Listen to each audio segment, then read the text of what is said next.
Okay, let's talk about picking your first instrument. It's a pretty big deal, right? This is like step one on your journey to making your own music. So, how do you actually find the perfect one for you? Let's dive in and figure that out. So, you want to make music, but you look at all the options out there and it's like, where do I even begin? It can feel a little overwhelming, for sure. But hey, don't stress about it. This isn't some test you have to pass. Think of it more like an adventure, you know? You're discovering the kind of musician you're going to be. All right, so before you even go near an instrument, let's just pause and think about a few big questions first. Seriously, answering these is going to help you narrow things down right from the start. First off, you got to be honest with yourself. What kind of sounds do you just love to hear? Are you into that deep, booming sound of a cello? Or maybe the really bright, sharp sound of a trumpet? And then there's the practical stuff. A flute? Super easy. You can just toss it in your backpack. A double bass? Yeah, that's going to need a car. And you have to think about where you'll practice. A full drum kit is awesome, but your family and your neighbors might not think it's so awesome at 10 o'clock at night. Okay, so now let's go on a quick tour of the main instrument families. As we go through these, really pay attention. Which sounds kind of jump out and grab you? This is how you start to find your own musical vibe. First up, we have the string family. Think violin, cello, double bass. It's all about making those strings vibrate, either by plucking them or drawing a bow across them. You get everything from the super high notes of a violin to the really deep, rich sounds of a cello. And what's cool is they come in different sizes, so you can find one that fits you perfectly. So, have you ever wondered how that bow actually makes a sound on the strings? Well, it's all because of this stuff called rosin. It's a sticky little block made from tree sap. Without it, the hairs on the bow would just slide right over the strings without making a peep. The rosin gives it the grip it needs to pull on the string and make it vibrate. That's how you get that really clear, beautiful sound. Next up, the woodwind family. And this group is really diverse.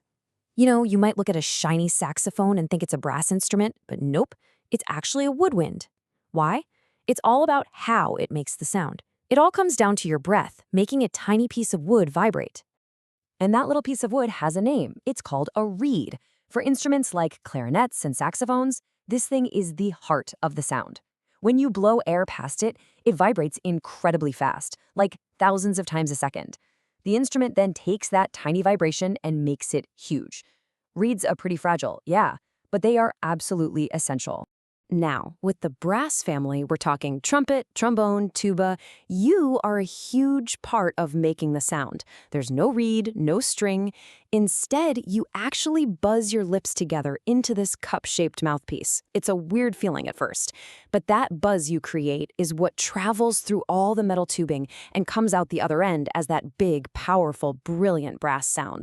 All right, let's talk about the percussion family. This is basically the heartbeat of the music. It's anything you hit, shake, or scrape. This group is huge. You've got drums, cymbals, xylophones, you name it. And here's a cool fact for you. The piano? It's technically a percussion instrument. Why? Because when you press a key, a tiny little hammer inside hits a string. Hitting something, percussion. Mind blown, right? Okay, so we've explored all the different sounds. That's the fun part. Now let's get real for a minute about what it actually takes to learn an instrument. Because when you pick one, you're not just picking a thing to hold, you're also picking up a new habit and making a real commitment. 30 minutes, that's pretty much the magic number. It might not sound like a lot of time, but trust me, practicing for just 30 minutes every single day, it builds your skills, your strength, and your confidence way faster than you'd think. And here's exactly why that daily 30 minutes is so powerful. Think of it this way. Short, regular practice sessions build up your muscle memory. It's kind of like leveling up in a video game, Your progress feels steady and it's really rewarding. But if you try to cram for like 2 hours just once a week, it just gets frustrating. You spend most of that time trying to remember what you learned last time. So yeah, consistency really is the key. I mean, that's really the bottom line. This whole music thing isn't about being a natural or having some magical talent. It's just about showing up and putting in the time every day. That is the real secret to becoming the confident musician you want to be. Something else to think about is, well, your own body. It's all about finding an instrument that's a comfortable fit. For example, if you have longer arms, playing the trombone might feel a little more natural. Smaller hands might be a great fit for a flute or a violin. And no matter what you pick, learning good posture right from the start is super important. It helps you play better and prevents any aches or strains down the road. All right, let's switch gears and talk about the practical stuff. Money, maintenance, all that. because owning an instrument is a little more than just the price tag you see at the store. Let's break it down.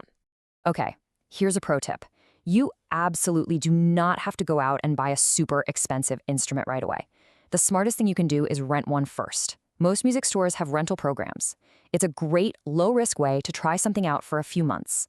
If you end up loving it, awesome. Then you can decide to buy it. And if not, no big deal. You can just return it and maybe try something else.